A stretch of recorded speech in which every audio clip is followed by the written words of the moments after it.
Well, howdy, everybody, and welcome back to the farm. Welcome to the Bronze Age Collapse, Volume 5.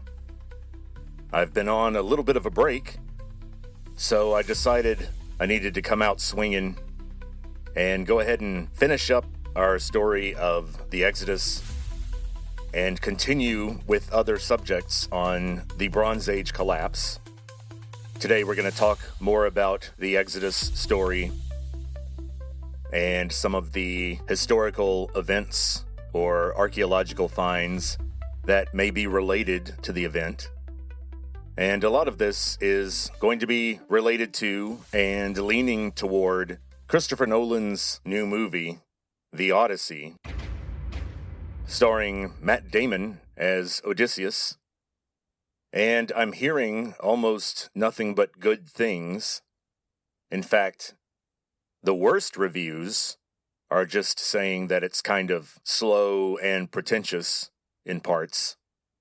The modern dialogue sort of takes you out of the movie sometimes, but for the most part, I'm hearing that there are some sequences that are extremely memorable and very much worth the price of admission. And I've always been a Christopher Nolan fan. I'm the guy who bought Tenet on Blu-ray. So, if you're a fan of Tenet, you gotta admit that you're a pretty hardcore Christopher Nolan fan. And so, I've resigned myself to the fact that I'm gonna get dragged to see The Odyssey. And I'm gonna try to see it in IMAX, which is gonna be hard. It's going to involve some waiting and some travel, but we'll get there. And so, how on earth are we going to bridge the gap between Moses and Odysseus? I've already said that they are near contemporaries, that the events of the Odyssey and the events of the Exodus happen in the same cinematic universe. They happen in the same cultural milieu, and they are surrounded and informed by the same ecological events and historical events. And there's a deeper parallel, too, when you look ahead to how these different cultures were transformed and then reemerged in the classical period as something new. So, for example, the descendants of Moses and Aaron and the Israelites, when they returned to Canaan, they appear to have been kind of local, inconsequential people for at least a few hundred years, because the Israelites, as we know them, seem to have emerged along with this figure called Dawid, or David, as we know him now, and this highly flawed, semi-mythologized figure that we know of as King David is based on a historical figure that actually existed. There have been excavations in Israel of structures that appear to be something like the Palace of David. However, when you look at what sparse written evidence there is for David or Bet Dawid, the House of David, in other cultures, from sources outside the Bible, outside the Pentateuch, well, it's a little sketchy. But it does look like there was an Israelite warlord named David who spent his life fighting the Philistines and conquering new territory in the name of the Israelites and their Yahweh-centered religion. I think David is the sign of the arrival of the Israelites. The Jews, as we know them, had set foot on the world stage with this Canaanite warlord named David. Because, well, first of all, he conquered Jerusalem in the form that it existed at the time, and he made that his capital. That's a pretty strong move. That definitely marks an important turning point in history. And when did this occur? Well, this was way after Moses. Moses was in the 1100s, and David appears to have lived in the 800s. So, about 300 years later. And it looks like the early 9th century. So, close to 900, maybe 880, when Jerusalem was conquered. We won't know for sure because everything we know about David was written down in the 500s BC. So that's 300 years after David's conquests and his apparently very messy reign.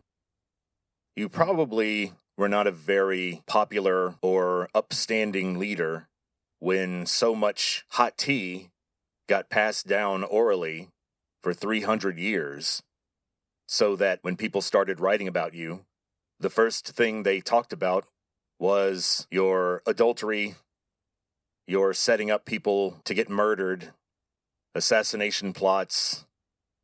So David is an interesting figure because he's so highly flawed.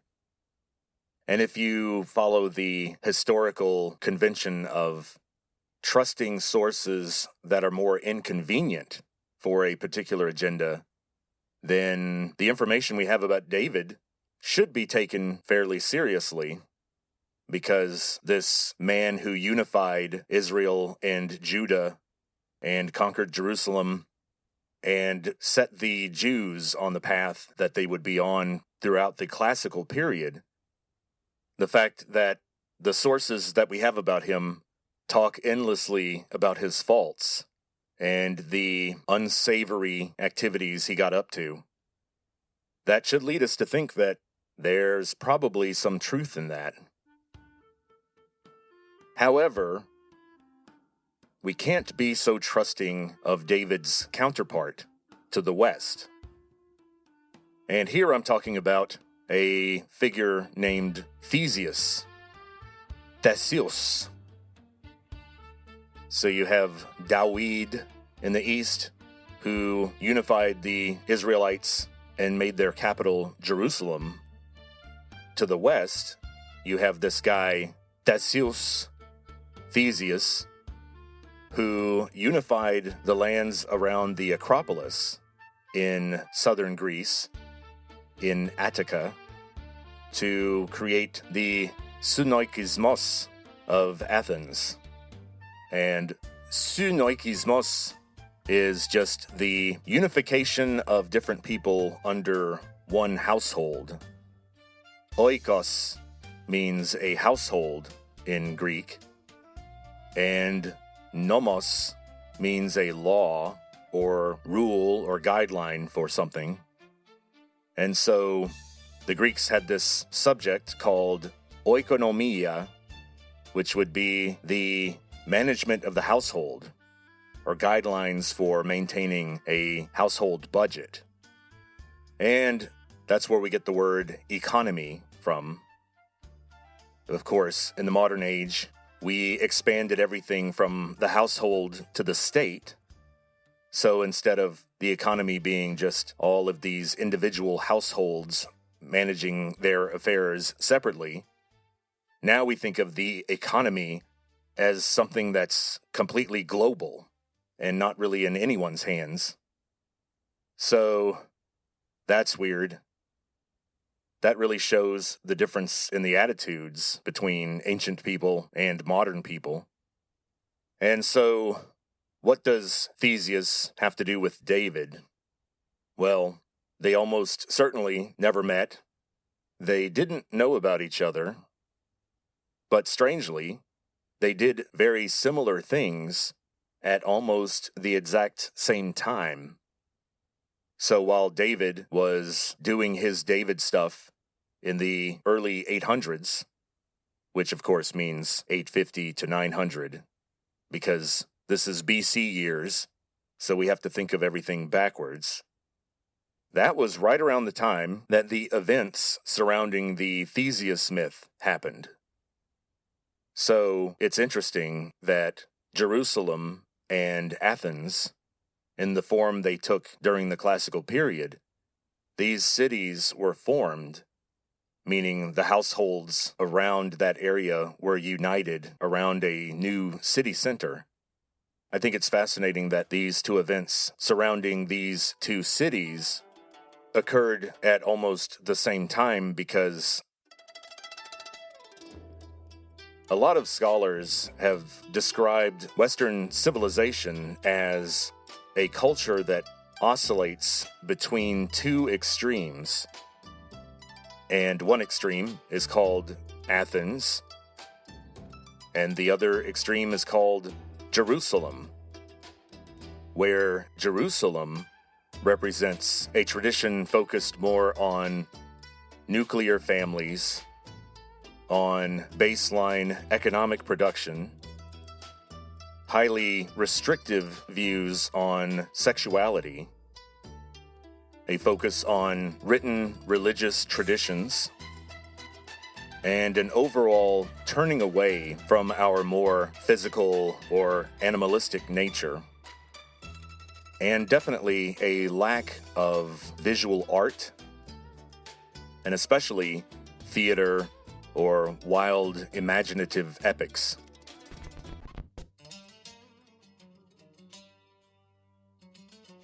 Contrast that with what I'm going to call the Athens polarity. That is the exact opposite. That side of Western civilization is not particularly interested in hanging around with the old family on the farm. No, you want to go on adventures. You want to go to the city centers. You want to see some theater. You want to watch naked men wrestling, covered in oil. And by the way, that's how the Pankration was conducted at the Olympics. People would be kind of shocked to see the ancient Olympics because of all the nudity. We'd be kind of weirded out. But the Olympics were actually connected to the Greek religion. So the Athenian polarity, as I'm calling it, celebrates the physicality of humans, celebrates our bodies. The Greek culture was obsessed with physical beauty of men and women, and so they began to develop a much more realistic form of painting and sculpture. Unfortunately, pretty much only the sculptures have survived. We have a lot of paintings from a much later period, the Hellenistic period, especially from Egypt. And the idea of nude athletes duking it out or running their hearts out became synonymous with Greek culture. Also, theater. The Athenians would be famous for their songs and their plays, so much so that in the 400s BC, Athens would actually try to invade Sicily. And after the defeat, there's an account that the only Athenian prisoners that were allowed to live were the ones who could recite Euripides, Euripides, a famous Athenian playwright. And the Olympic Games were so associated with classical Greece that the date of the first Olympic Games is usually considered the starting point for the classical period in the Mediterranean. And that magic date was 776 BC. 776. About a generation after 800 BC. And so, you can see that if the great city-state of Athens was going to participate in the first Olympics, that means that Athens was founded in its classical form sometime before 776. And of course, it looks like this synoikismos that formed classical Athens occurred in the 800s, right around the time that David established Jerusalem as his capital. So there is a parallel here, where you have scattered, impoverished people being reunited under these emerging leaders and these city centers that would begin to dominate the world again. And in the classical period, the world would not be the same. Some features of the Bronze Age would be lost forever. We'll see a world emerging where you couldn't just pull up roots and go somewhere else. All this returning to a nomadic existence and just leaving the city centers would become impossible, or at the very least, extremely dangerous. In the classical period, the farmers are winning. They are claiming all the land, enclosing and assigning farming territories, and the city centers are growing as a way of organizing these farms and, of course, coordinating their protection from the barbaroi, the barbarians. And so Theseus did not lead wandering tribes of people across some barren landscape to reach Attica and then found Athens. That's not what happened.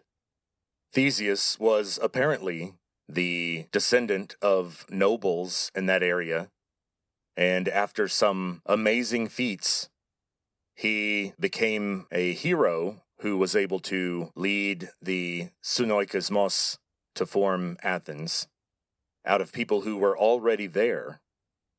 So that's a major difference between, say, Theseus and David. Theseus was not a warlord. He was not a conqueror. So there is a major difference. Another difference between Theseus and David relates to their culture. As I've said before, there's a big difference between the Athenian view of the universe and the view that held sway in David's Jerusalem.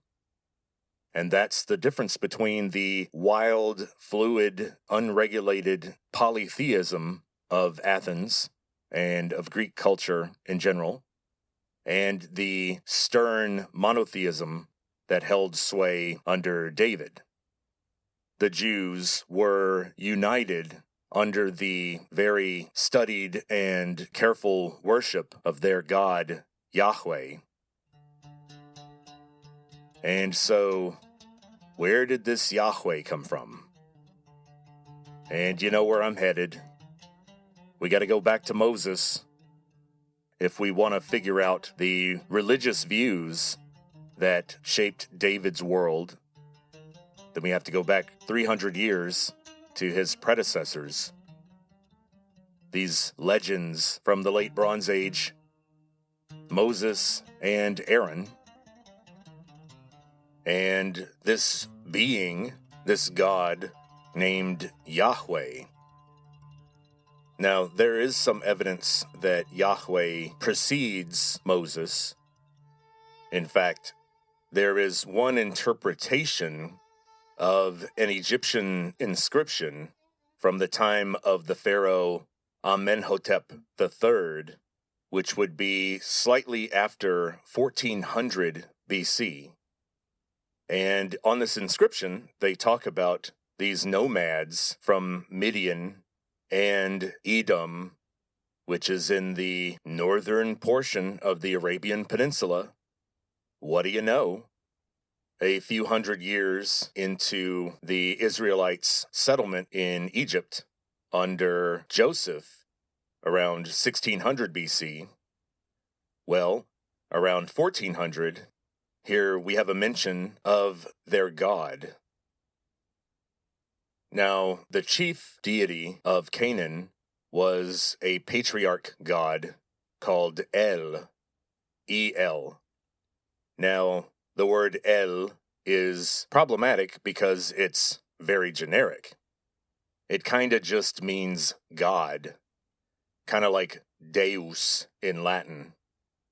But then again, Some people have observed that Zdeus, the old pronunciation of Zeus, also came from a cognate word that just meant God, or referred to a generic sky god, a deity of the clouds and of thunder and lightning. Now, under the old Canaanite religion, El was just the beginning. There were plenty of other gods. And now let's go way, way back to imagine Abraham moving into Canaan with his extended family. And they bring this monotheism with them. Now, Abraham is so far back that we can't know for sure exactly what word he used, but Abraham had this idea of a monotheistic God that was associated with the Canaanite god El. But it really seems that this Yahweh figure came to full prominence outside of Canaan. And Yahweh was always a little bit harsher than El. Yahweh seems to have been a god of war, a very aggressive god. And some people have argued that Yahweh does come from the old Hebrew phrase, El du Yahweh Sabaoth. And Sabaoth means an army, or a host. And Yahweh would be to gather around or create or originate. So this God who leads armies was known as Yahweh, according to this theory.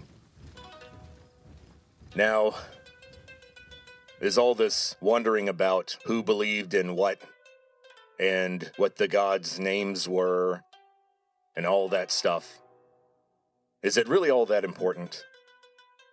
I mean, aren't these just stories that people made up to make them less afraid of the unknown, or less afraid of death, or stories that helped them make moral sense of a chaotic and unfair world? Well, I certainly think that there is something to these stories.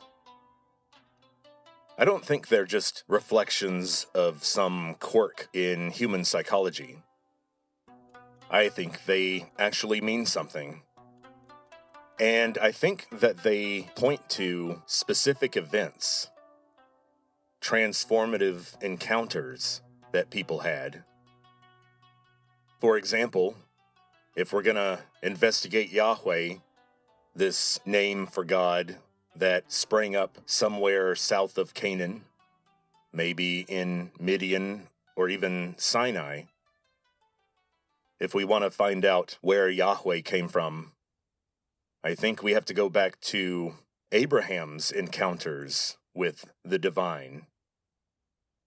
We all know that Moses saw a burning bush high up on a mountainside, and then later Moses encounters God as a pillar of fire.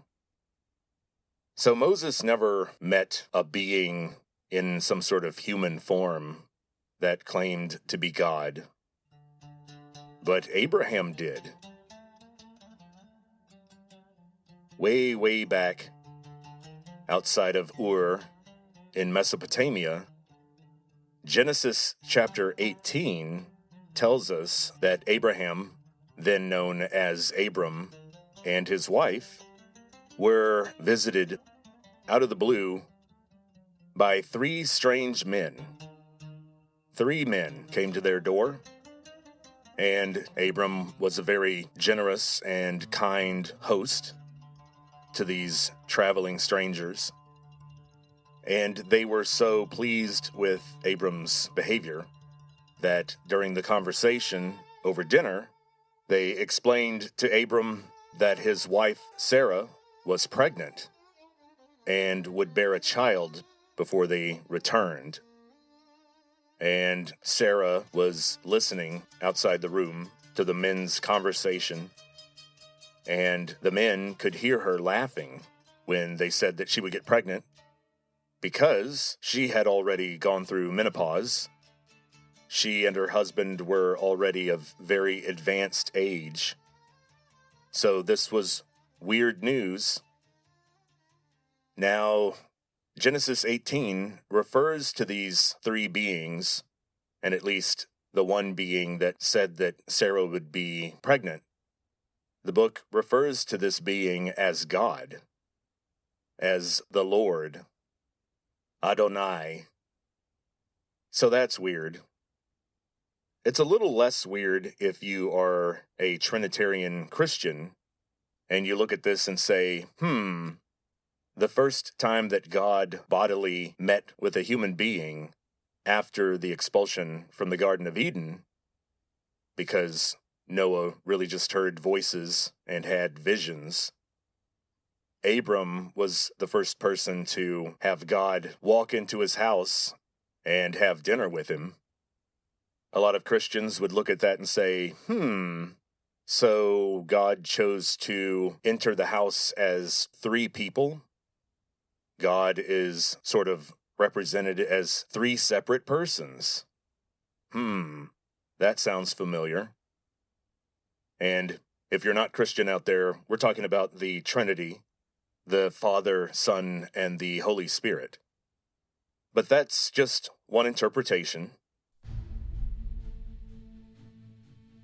Some people from the ufology community might find it very interesting that this encounter with God involved strange men showing up at your house and then telling you information about the reproduction of a woman as if they are there to regulate human reproduction, or something is going to be different or special about Abram's descendants. Something genetic? Some change that was made to these two?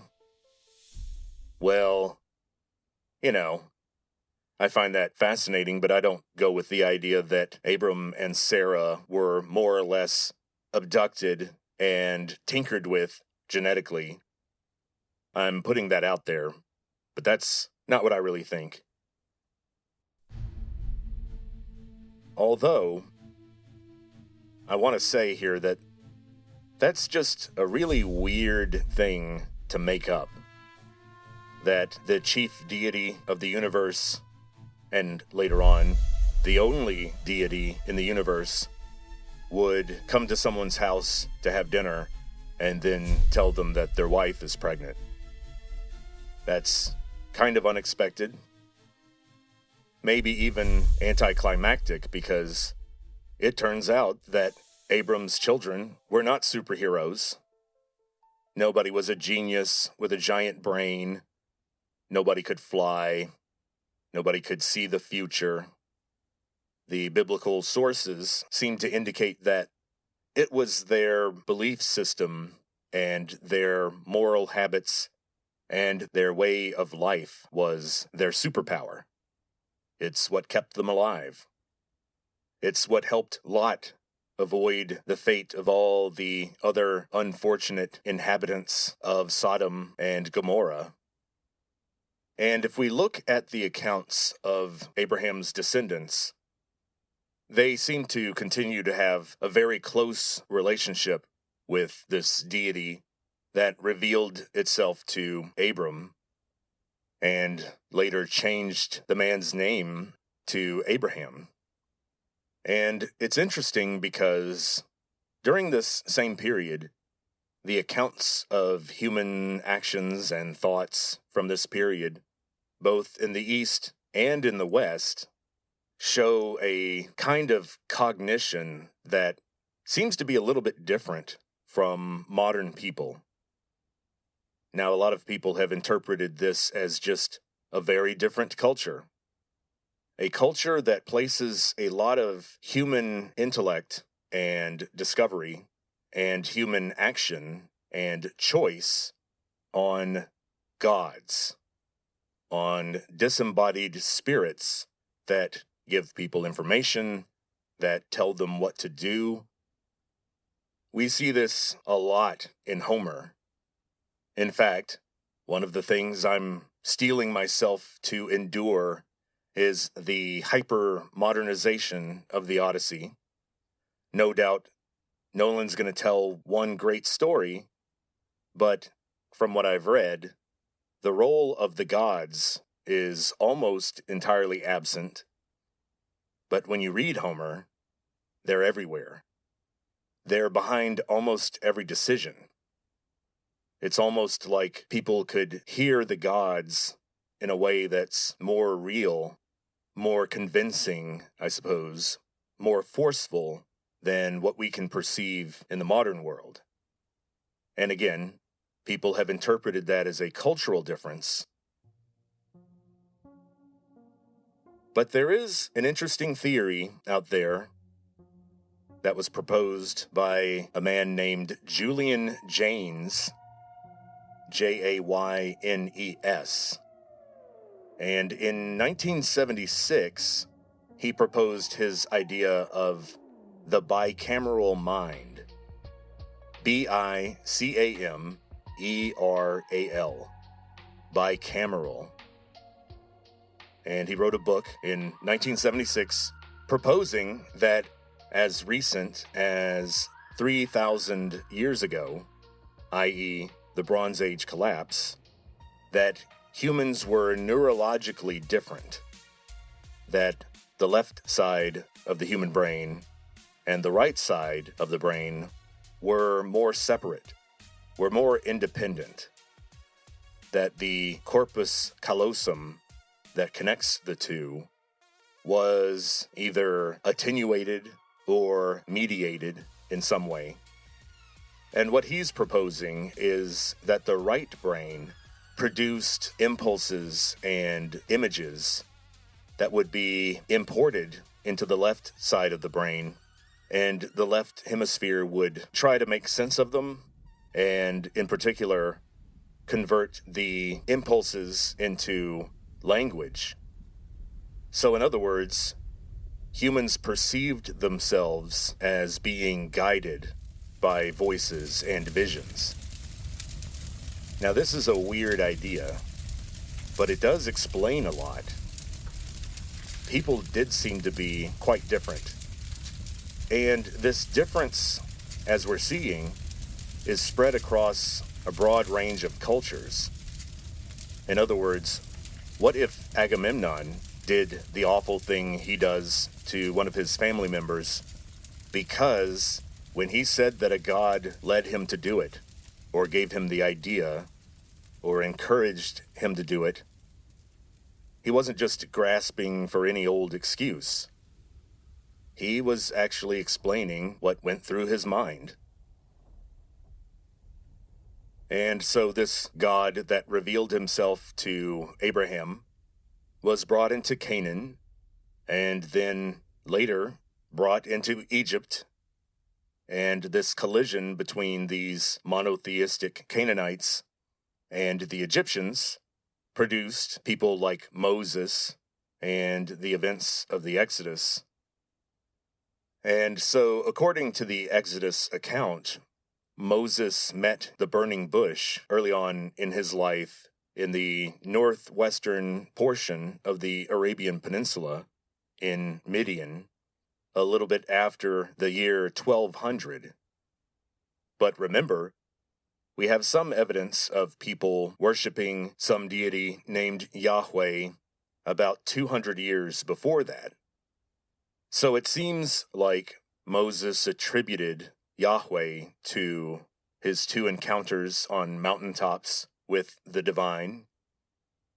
So, of course, I'm suggesting that the details of the stories were distorted or compressed because, like I said, there was 400 years where these complex, important stories were handed down orally by these desperate nomadic people. And of course, once the classical period began and people began to settle and fall in line with local city-states and the agrarian rulers of the time, well, then they started to write it down. And some of the details were conflicting.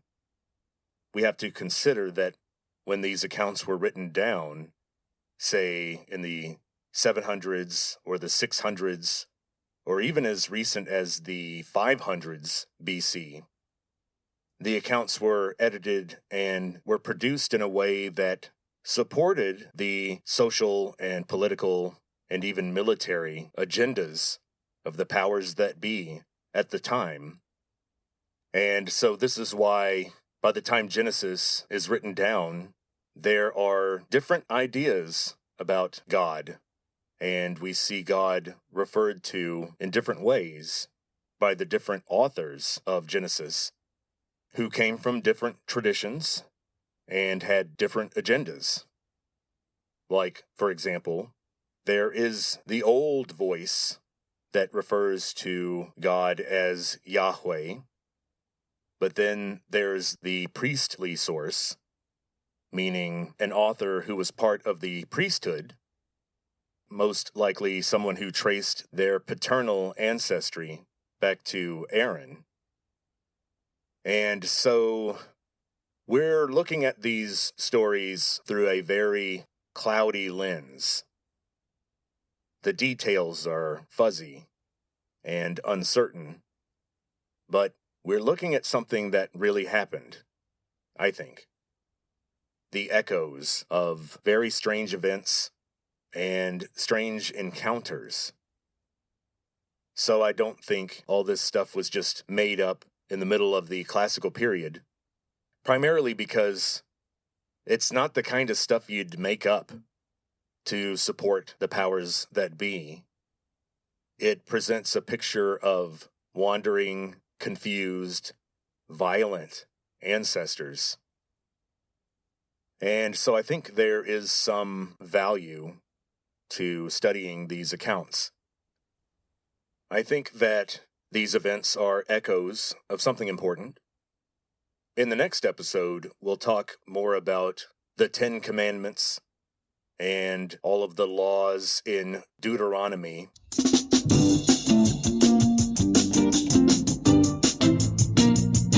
We're going down to ancient Greek grammar junction,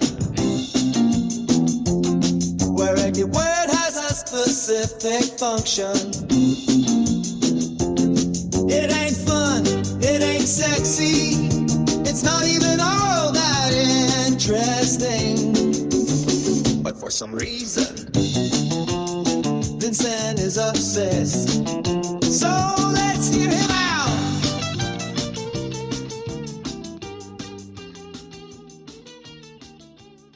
Deuteronomy is another mouthful of a Greek word, and deuteronomia means the second law giving, the second giving of a law system. And that's where a lot of the proscriptions against eating pork and other unusual or ritual requirements.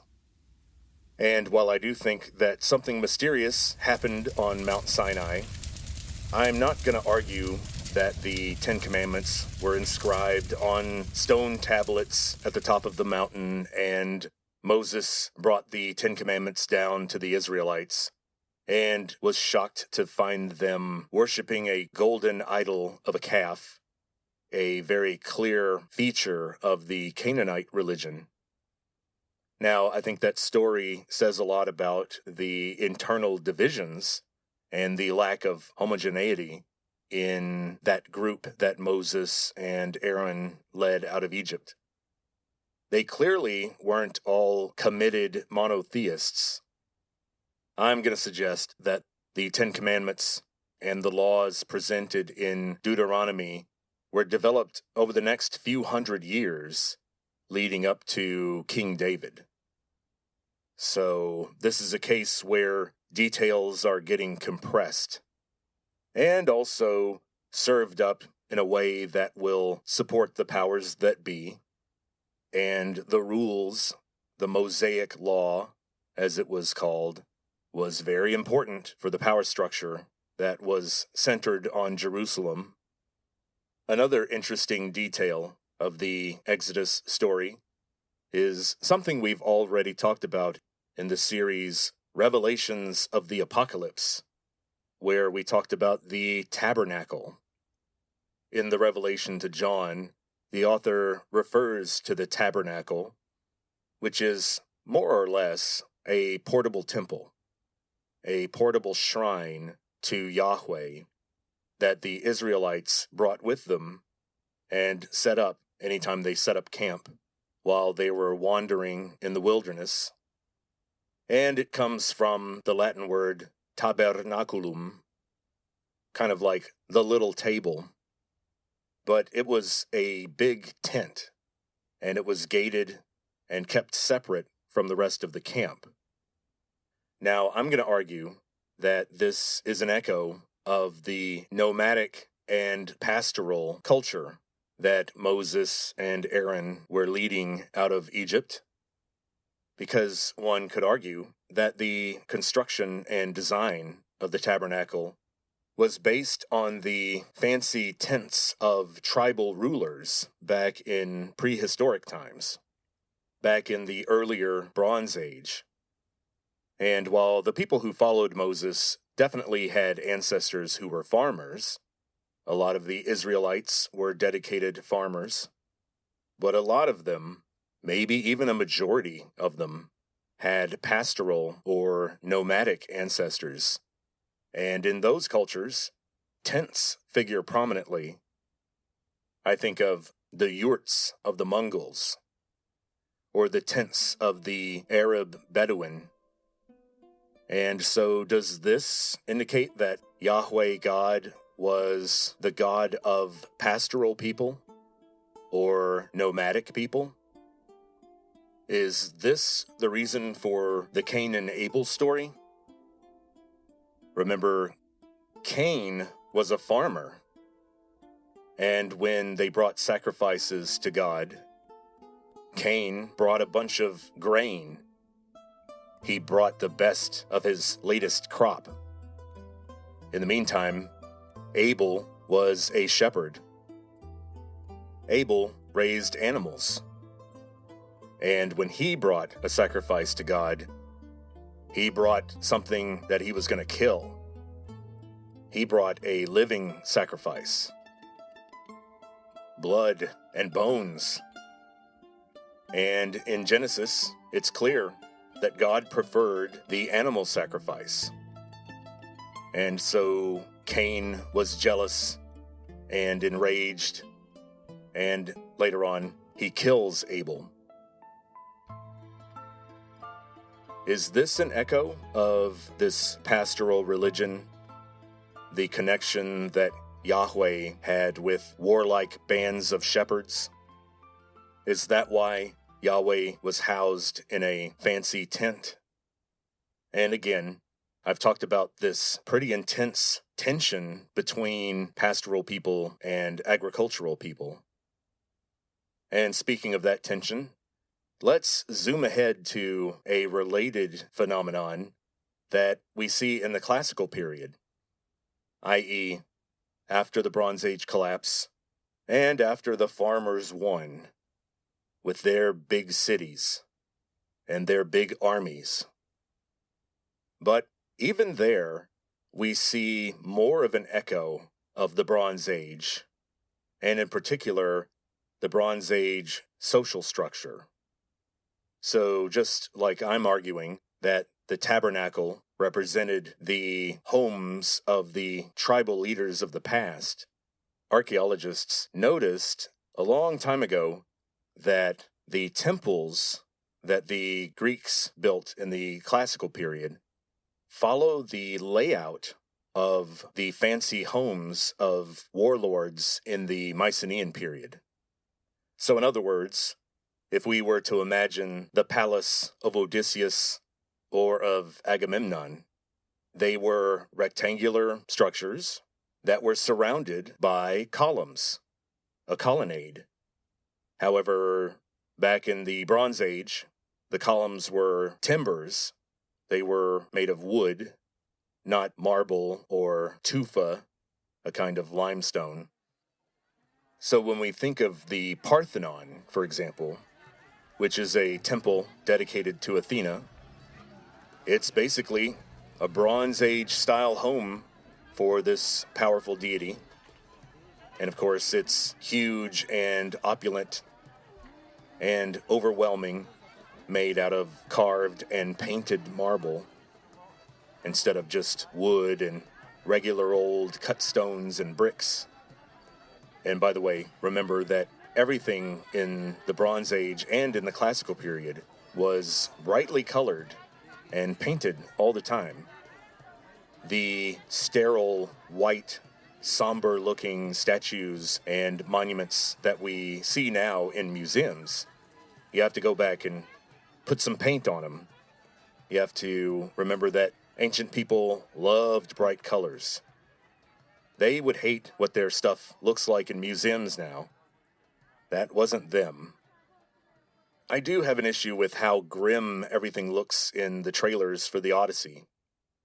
The people didn't approach life with that kind of grim detachment and disgust that modern people have.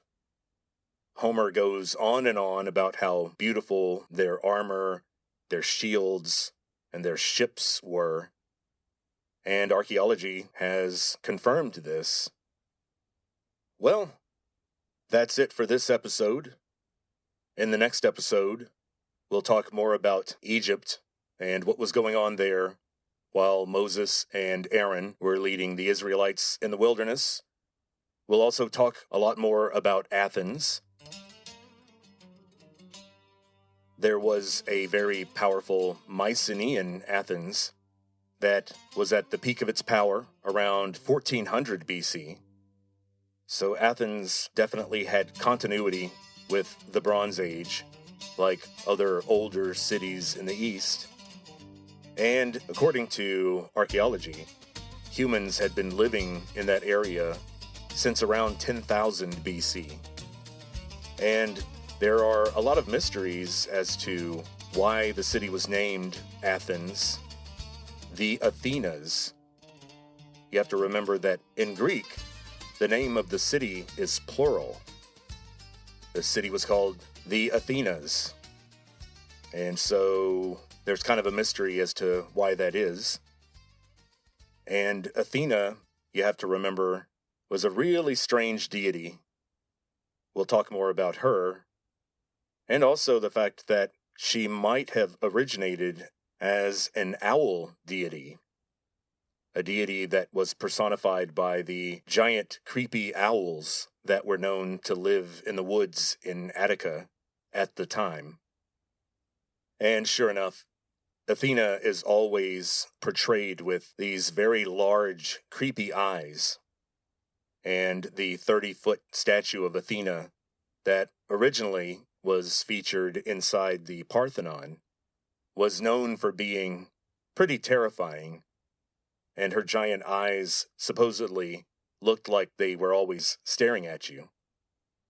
And unfortunately, since the statue was plated entirely in gold and ivory, it was stolen and taken apart during the sack of Athens by the Heruli, a Germanic tribe that invaded the Balkans in the late 200s AD.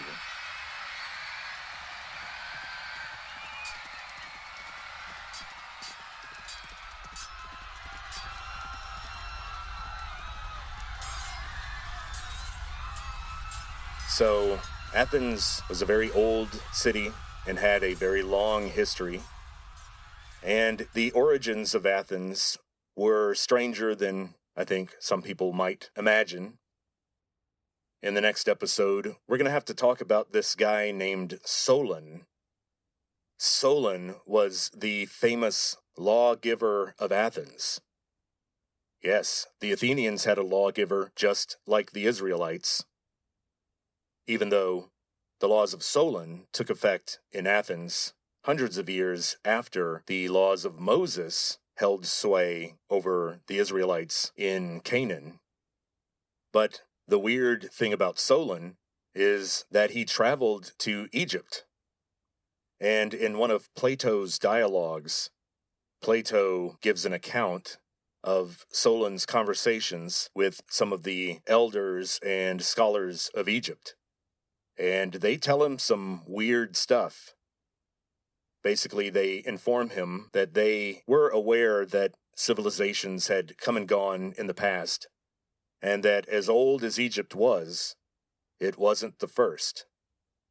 And they told Solon about this place called Atlantis that used to run the show and was an extremely sophisticated culture, but it was destroyed. And now there are just echoes and legends. So we'll talk about all that in the next episode. Sorry I didn't get to the harem conspiracy when we talk about the downfall of Egypt. We're going to have to dip into what the heck was going on there. Poor Ramses III was killed by people in his own household. But I suspect that this was related to political intrigue, because if you recall from previous volumes in this series, Egypt was a mess.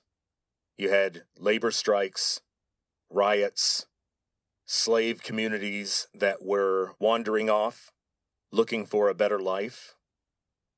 And the Egyptian pharaohs were sitting on a powder keg of angry people, an army that they couldn't pay or even feed, thanks to that volcanic eruption that I am blaming for the accounts of the plagues of Egypt that convinced the Pharaoh to let Moses leave with the Israelites of Goshen.